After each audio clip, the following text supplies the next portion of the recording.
Rien que la vérité, peuple africain, peuple congolais.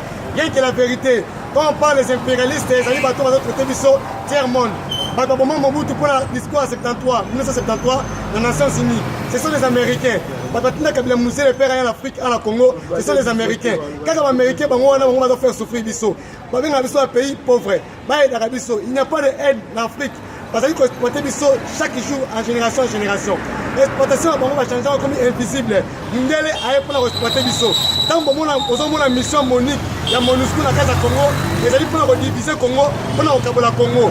Peuple congolais, pas la poto, il y a des Parisiens congolais, africains, on va dans la poto en Europe, la Calibanda. Et ça va sans abri dans le niveau Europe. Et ça va mendier dans le siècle en France, dans le siècle là-bas. Donc, soit comme bon, on a Suisse, dans l'Allemagne, biso, tous allés exploiter. Peuple congolais, la diaspora, les combattants, les amis, les voyez na poto, et ça va pas Parisien belé, va faire dans l'école immeuble, va quitter raté. Sans quitter va kangi va refouler. Va mettre va no va tonga. Va faire ça biso avec tonga diboma. Bango moment président Burkina Faso. Thomas Sankara. Bango moment Lumumba, Belgique, États-Unis, Nations Unies. Baby liwa Lumumba. Bata moment Kimbango ezali ba missionnaire auto ba mouvement ba catholique. Tant Kimbango aboyi ba comme na bango, ba lumière ba bomier. Colonisation, chemin de fer. Bakati maboko, batumbi, batutni eboka, bakundi batumi bimba, batia batu na kingo. Babeti même bakanja film pour accepter Jésus-Christ. Mais basali film va changer. Balobi Lumumba kufa ki pour la Congo, tu na pour la moisne. Va changer histoire. Vraie histoire la Bible ezali Adam et Ève ezali en Afrique. Jardin d'Éden eza en Afrique. Fumu Kimbangu anyokoli mindele. Fumu Kimbangu asali autant de miracles. Banani batina biso de ngala Mobutu, ba opposant. Banani batina biso ça en marche, ba opposant. Quand on parle des Vatican, on voit catholique. Quand on voit catholique, on voit les impérialistes. Quand on voit les impérialistes, Batabomi Kadhafi, Bango. Batabomi Saddam Hussein, Bango. Sarkozy, Bomi Kadhafi. Wapi droit de l'homme. Wapi CPI. Natini message d'un peuple africain.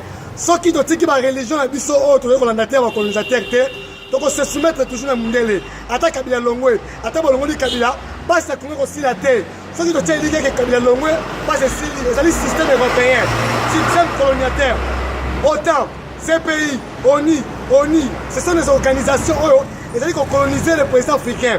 Les présidents africains, ils sont en Afrique, ils sont en Misala Mindele, ils sont prisonniers, ils sont en sentinelle. Ceux qui sont en président, ils sont en opposant à Mobutu et Mindele. La plupart vont opposer Belé, pas la photo. La plupart vont en majorité, pas la photo. Bateau sont en opposition, la majorité, ils doivent être catholiques. Le peuple congolais va utiliser binoté. Bon, qui va marche. Car le Congo est spirituel. Ceux qui sont dans l'islam, ils vont rater. Ceux qui sont dans le maïkari bouddhiste, ils vont rater. Ceux qui sont dans le christianisme, ils vont rater. Donc, ils sont dans la biso. Moïse, tant que nous sommes Israël en Égypte, à Égypte, bon, on a la bangote. Bon, on a la bino. Le Dieu d'Abraham, Isaac et de Jacob.